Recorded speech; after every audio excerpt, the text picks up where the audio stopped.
ಅಹಲ್ಯಬಾಯಿ ಹೋಳ್ಕರ್ ಅವರ 300ನೇ ಹುಟ್ಟುಹಬ್ಬದ ಶತಾಬ್ದಿಯ ಶುಭಾಶಯಗಳು.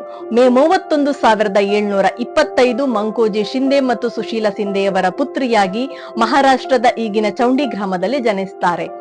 8ನೇ ವಯಸ್ಸಿಗೆ ಹೋಳ್ಕರ್ ಕುಟುಂಬದ ಸೊಸೆಯಾಗಿ 18ನೇ ಶತಮಾನದಲ್ಲಿ ರಾಜಮಾತೆಯಾಗಿ ಆಳ್ವಿಕೆಯನ್ನು ಪ್ರಾರಂಭ ಮಾಡ್ತಾರೆ. ಸಾಮಾಜಿಕ ಕ್ಷೇತ್ರ, ಧಾರ್ಮಿಕ ಕ್ಷೇತ್ರ, ಶೈಕ್ಷಣಿಕ ಕ್ಷೇತ್ರದಲ್ಲಿ ತನ್ನ ಛಾಪನ್ನು ಮೂಡಿಸಿದಂತಹ ಮಹಾತಾಯಿ.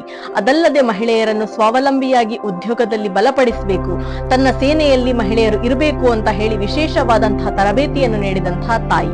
ಈಗಿನ ಸಪ್ತಗಿರಿ, ಚಾರ್ಧಾಮ್, ಅಯೋಧ್ಯ, ಕೇದಾರ್ನಾಥ್, ಅದಲ್ಲದೆ ಔರಂಗಜೇಬನ ಸಂದರ್ಭದಲ್ಲಿ ಮಣ್ಣಲ್ಲಿ ಮಣ್ಣಾಗಿರುವಂತಹ ಕಾಶಿ ದೇವಾಲಯವನ್ನು ಮೇಲೆತ್ತಿ ಪುನಶ್ಚೇತನಗೊಳಿಸಿದಂತಹ ಮಹಾತಾಯಿ.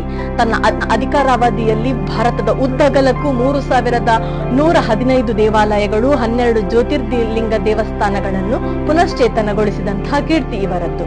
ತನ್ನ ವಯಸ್ಸಿನಲ್ಲೇ ತನ್ನ ಗಂಡನನ್ನು ಕಳೆದುಕೊಂಡು, ತನ್ನ ಮಕ್ಕಳನ್ನು ಕಳೆದುಕೊಂಡು ಧೃತಿಗೆಡದೆ ಪ್ರತಿಯೊಬ್ಬ ಮಹಿಳೆಯರಿಗೆ ಆದರ್ಶವಾಗಿ ಆಳ್ವಿಕೆಯನ್ನು ಮಾಡಿರುವಂತಹ ಸಾಧ್ವಿ.